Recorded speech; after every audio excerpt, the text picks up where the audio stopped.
dahil nakita ni Ballram ang hindi niya dapat makita. Sa takot na mapag-alitan ng kanyang amo, dali-dali siyang lumingon. Nang makita niyang walang nakatingin, hindi niya napigil ang sumilip upang itago ang kanyang pagkalito. Dali-daling kinuskus ni Ballram ang kanyang mga mata at kinamot ang batok. Agad napansin ng kanyang amo ang kakaibang kilos na ito. Ballram, ano ang ginagawa mo? Kinukuskus mo ang iyong mga mata. Mabilis na nag-isip si Ballram, pagkatapos ay itinuro niya ang isang malaking puno sa tabi ng kalsada. Sinabi niyang nagpapakita siya ng paggalang sa mga Diyos. Sir, nakikita niyo ba ang maliit na daan doon?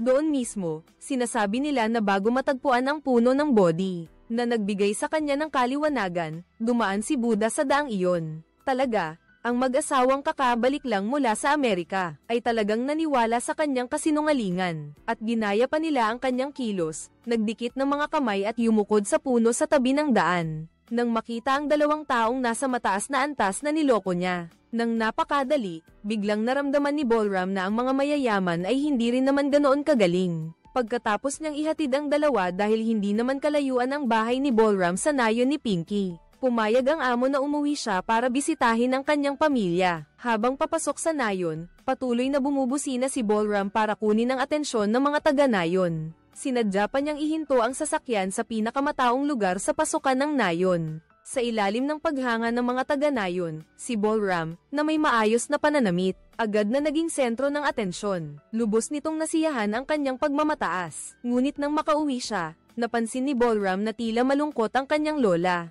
Nalalaman pala na mula nang maging tsuper si Ballram para sa Panginoong may lupa, hindi na siya nagpadala ng pera sa kanyang pamilya. Hindi siya nagmamalasakit kung mabuti ang kanyang kalagayan. Ang tanging pinapahalagahan niya ay ang kanyang apo. Sa lipunan ng India na may mahigpit na sistemang kasta, ang apelyido ni Ballram ay kabilang sa mababang uri. Ang buong pamilya na mahigit 10 tao ay nagsisiksikan sa isang marupok na bahay. Pinamumunuan ito ng kanyang tusong lola. Lahat sa pamilya, bata man o matanda, ay kailangang magtrabaho sa labas. At ang kinita ay dapat ibigay lahat sa kanya. Ang ama ni Ballram, dahil sa sobrang pagtatrabaho buong taon, ay nagkasakit ng tuberculosis. Ang malupit na lola ay ayaw magbayad ng mataas na bayarin sa ospital. At kahit na inilibing siya bago pa siya huminga ng huling hininga. Sa huli, nang masuner ang isuko ni Ballram ang lahat ng kinita, masaya ang kanyang lola.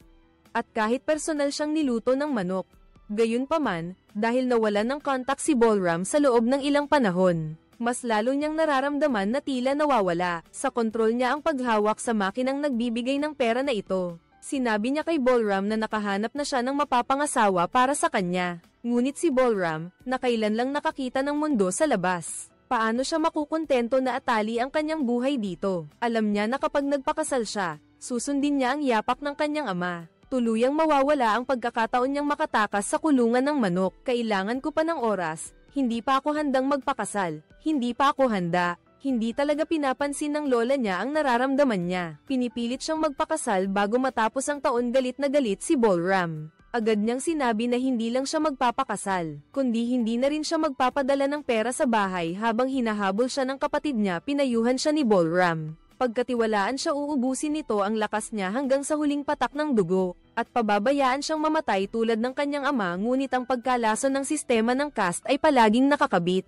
sa kanya bawat segundo, bawat minuto. Isang araw habang naghahain ng tsaa sa mga bisita, si Pinky, na palaging mabait sa kanya, ay nagalit sa kanya sa harap ng mga bisita. Ballram, ano ang ginagawa mo? Ano ang ginagawa niya? Ang dumi ng hitsura niya. Marumi ang uniforme mo, at laging may amoy ng nganga ang bibig mo. Dalhin mo na ang tsaa. Pagkaalis ng mga bisita, tinawag ni Pinky si Ballram sa tabi niya. Hindi niya intensyon na pag-alitan siya dahil sa kanyang paningin. Ang tinatawag na sistema ng kasta ay isa lamang, nakakapinsalang bukol ng modernong lipunan.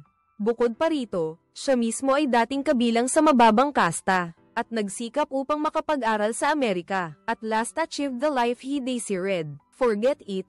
Forget that dumb caste system. Looking at his yellow teeth in the mirror, Ballram learned for the first time the concept that unbrushed teeth turn yellow, and unwashed clothes get dirty. That evening he went out, bought a tube of toothpaste and got himself a new set of clothes. He tried to change his bad habits from childhood to adulthood. Returning home, he started brushing his teeth continuously in front of the mirror. Pero ang mga ngipin ay puno pa rin ng mantsa. Kahit anong gawin mo, hindi ito mawala mula pagkabata. Hindi kailanman tinuruan si Balram na kailangan niyang magsipilyo ng 2 beses sa isang araw. Sinimulan niyang kamuhian ang kanyang yumaong ama, na nagluwal sa kanya ngunit hindi nagturo sa kanya kung paano mabuhay bilang tao. Hanggang sa dumuyugo ang kanyang mga gilagid, doon lang tumigil si Balram. Ang mga mantsa ay hindi mabura, tulad ng kanyang pinagmulan. Ang kanyang kaluluwang puno ng kawalang kasiyahan ay hindi kailanman mahuhugasan. Ngunit hindi pinili ni Balram na magtiis tulad ng karamihan. Ang pagnanais niyang makatakas sa kulungan ng manok ay lalong lumalakas. Ngunit ang mga ganitong pagsubok ay hindi pa sapat para siya'y makalaya. Dahil ang manok ay tunay na nagigising lamang kapag siya'y kinakatay na. At ang mangyayari pagkatapos ay lubos na babaguhin ang kanyang kapalaran. Isang araw, kasama ni Balram ang kanyang amo at si Pinky, sa isang bar hanggang hating gabi.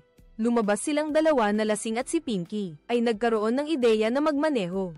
Bilang isang lingkod, hindi makatanggi si Balram, ngunit si Pinky, na hindi pa nakakapagmaneho, ay lalong bumibilis. Biglang may batang babae na tumawid sa kalsada matapos huminto ang sasakyan. Agad bumaba si Balram para tingnan ang kalagayan ng bata. Nalaman niyang ang biktima ay isang batang babae mula sa mababang uri. Pinigilan niya ang kanyang amo na dalhin ang bata sa ospital. Dahil sa India, normal lang sa mahihirap na pamilya ang magkaroon ng mahigit 10 anak. Maraming magulang ang hindi man lang matandaan ang pangalan ng kanilang mga anak. Hindi ito magiging dahilan para makialam ang pulisya. Kung tatawag sila ng ambulansya, tiyak na makukulong silang lahat. Pagkatapos noon, nagmamadaling inilayo ni Balram ang dalawa mula sa pinangyarihan. Pagdating sa bahay, maingat niyang pinunasan ang mga mantsa ng dugo sa sasakyan. Naalala niya ang nangyari, ngunit wala siyang naramdamang pagsisisi. Madalas mangyari ang mga ganitong bagay sa mga slum, tulad ng mga manok sa kulungan na hindi nakikiramay sa kanilang kapwa.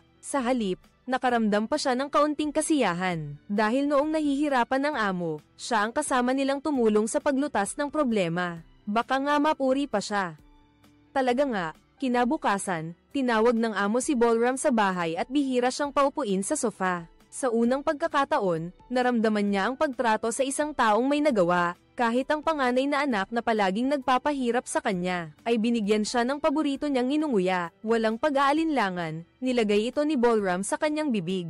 Pagkatapos, inabot ng panganay na anak ang isang folder. Ngunit nang tingnan ni Balram, napagtanto niyang may mali. Ito ay isa na namang pag-amin ng kanyang kasalanan. Ang nag-aalab na puso ni Balram ay biglang lumamig.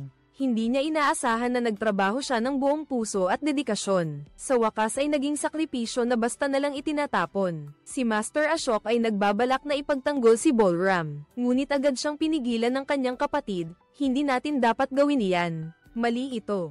Pirmahan mo na, Balram.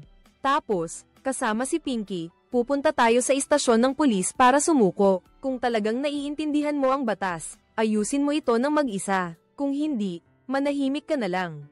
Dahil sa pagkasermon, hindi na makapagsalita si Ashok kaya nanahimik na lang siya. Pagkatapos, sa bahagi ng mga kamag-anak, nakita ni Balram na pumirma na ang kanyang lola. Mukhang nabayaran na ang kanyang pamilya. Wala na akong magawa kundi tanggapin ang aking kapalaran ngayon. Isang binhi ng puot ang itinanim sa aking puso. Bakit kailangan kong pagdalahan ang kanilang mga pagkakamali, habang sila ay nabubuhay pa ng marangya? Kahit na ang pag-amin ay para lamang sa kaligtasan. Ngunit ito ay parang espada na nakabitin sa ulo ni Balram. Patuloy nitong sinisira ang kanyang pag-iisip, pakiramdam na kinokontrol siya ng iba, na halos ikasira ni Balram. Sa mga sumunod na araw, hinintay niya ang paglilitis sa madilim na silong. Isang araw, muli siyang pinatawag ng kanyang amo sa itaas. Nagkabog ang dibdib ni Balram, dumating na ang dapat dumating. Wala siyang lakas ng loob na tumakas dito, kaya't maaari lamang siyang umakyat sa itaas ng may pag-aalala at pagkabalisa. Pagpasok niya sa silid,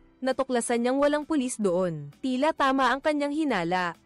Walang nagmamalasakit sa buhay o kamatayan ng isang batang babae sa slum. Ngunit siya ay isa pa ring pinakamababang lingkod. Lumuhad siya sa lupa at minasahe ang mga paa ng kanyang amo. Kahit puno ng galit ang kanyang puso, hindi ipinakita ni Balram ang kanyang damdamin sa mukha. Sa sandaling iyon, lumapit si Pinky kay Balram at sinabi sa kanya na dahil walang saksi noong gabing iyon, at walang nagulat sa pulisya, hindi na niya kailangang umako ng kasalanan. Narinig ito, gaman ang loob ni Balram. Yumuko siya sa tuhod ng amo, ngunit sinipa siya ng amo ng may paghamak. Sige, sapat na ang pag-arte. bilisan mo at imasahe ang aking mga paa. Si Pinky, na may magandang edukasyon, ay naramdaman na ang pamilya ng Panginoong Maylupa ay masyadong malupit at walang puso. Ang dalawang tao na may magkaibang pananaw ay nagtalo ng matindi. Ngunit hindi mo rin mababago ang masamang ugali na nakaugat sa buong bansang ito. Hindi mo na gustong manatili dito kahit isang sandali pa. Noong gabing iyon, lumapit siya kay Ballram at hiniling na ihatid siya sa airport.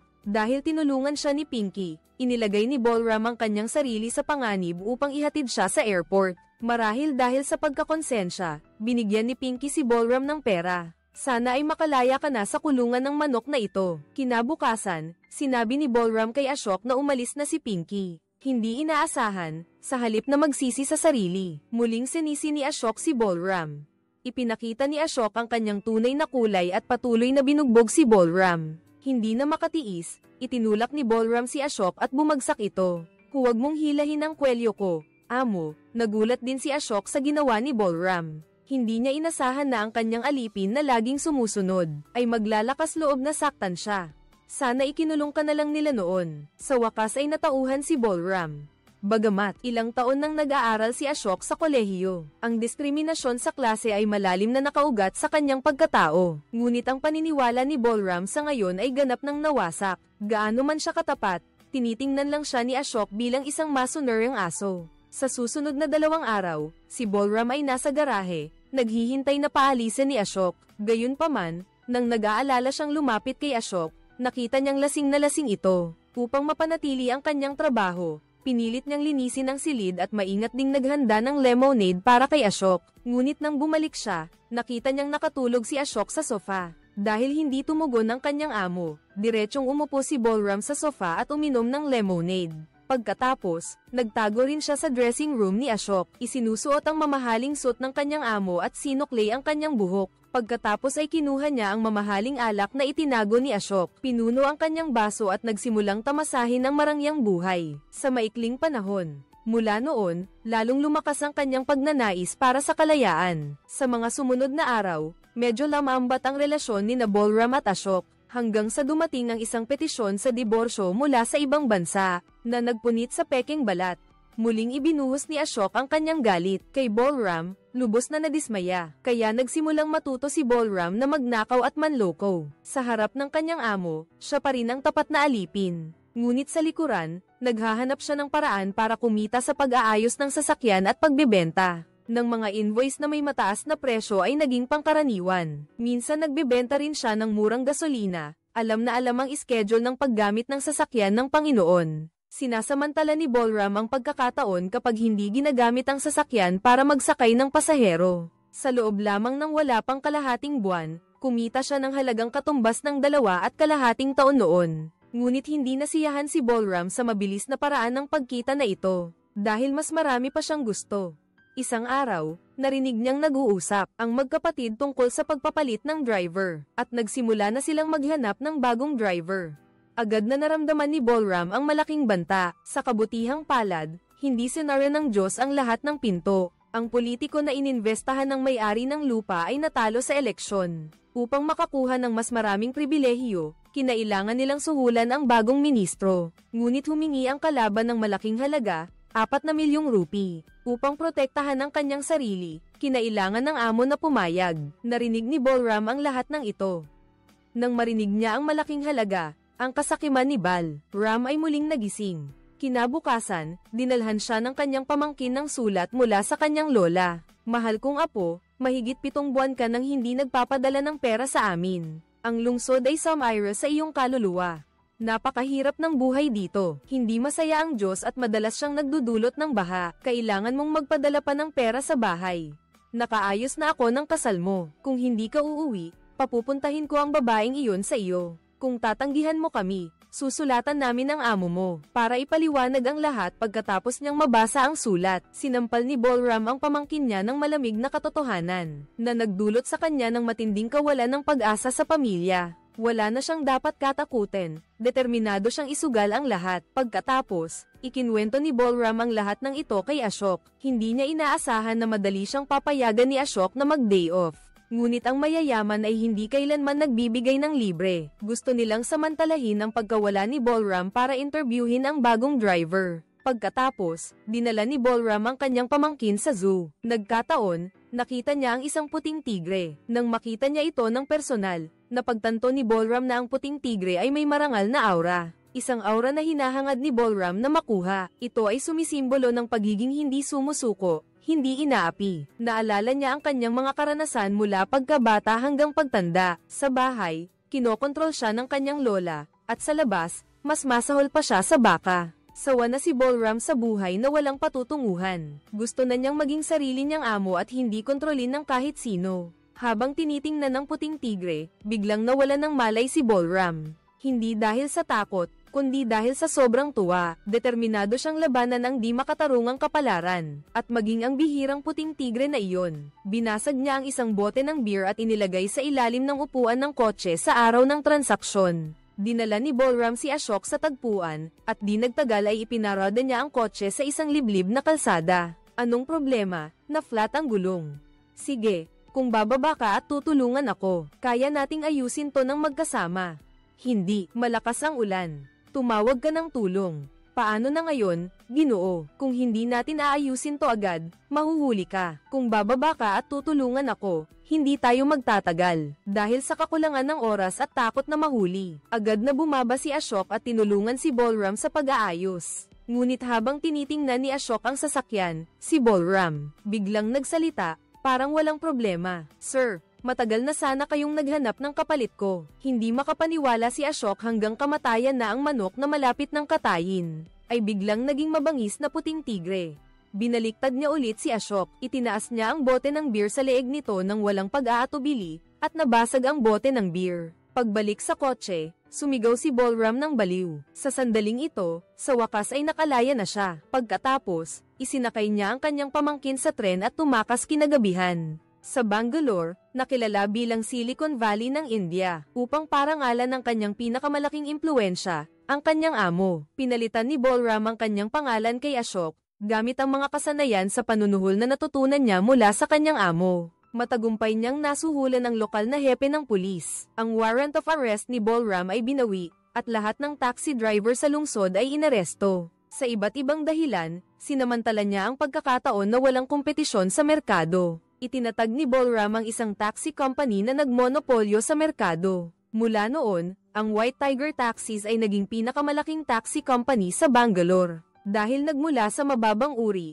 hindi naapektuhan si Bolram ng masasamang gawin ng mayayaman. Hindi siya kailanman nahuli sa pagbabayad ng sahod sa mga driver. Dahil dito, mas lalo silang nagsumikap. Mula noon, umunlad ang kanyang karera. Mula sa pagiging ordinaryong tao, naging matagumpay siyang negosyante. Isang beses, aksidenteng napanood ni Bolram ang balita at nalaman niyang nagkaroon ng isang malagim na krimen sa kanyang bayan. 17 miyembro ng isang pamilya ang pinatay. Mabilis na napagtanto ni Bolram na ito ay paghihiganti ng pamilya ng mga Panginoong may lupa, pero hindi niya pinagsisihan ang kanyang pinili. Nakawala si Bolram sa hawla ng manok at naging isang bihirang puting tigre, isang mitolohikal na hayop.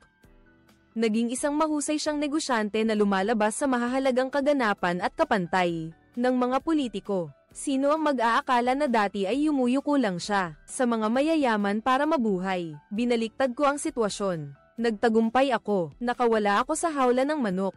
Inilalantad ng pelikulang ito ang hubad na katotohanan tungkol sa lipunan ng India. Kahit na binanggit ng pelikula na para sa mga nasa mababang antas, marahil ay mayroon lamang dalawang paraan upang makatakas sa kulungan ng politika o krimen. Ito ay lalong nagpaparamdam sa atin ng hirap ng buhay ng mga mahihirap sa India. Kasabay nito, sa pamamagitan ng pananaw ng isang tao mula sa mababang antas na umangat, matapang na inilantad ng pelikula ang kadiliman ng mataas na lipunan ng India. Habang yumayaman ang mga mayayaman dahil sa suhol, ang mga mahihirap ay nagiging palamuti lamang sa kanilang hapagkainan. Pinatay ng walang pakundangan. Dito nagtatapos ang kwento natin ngayong araw. Salamat sa panonood ninyo. Ano sa tingin ninyo ang pelikula? Mag-comment kayo sa ibaba.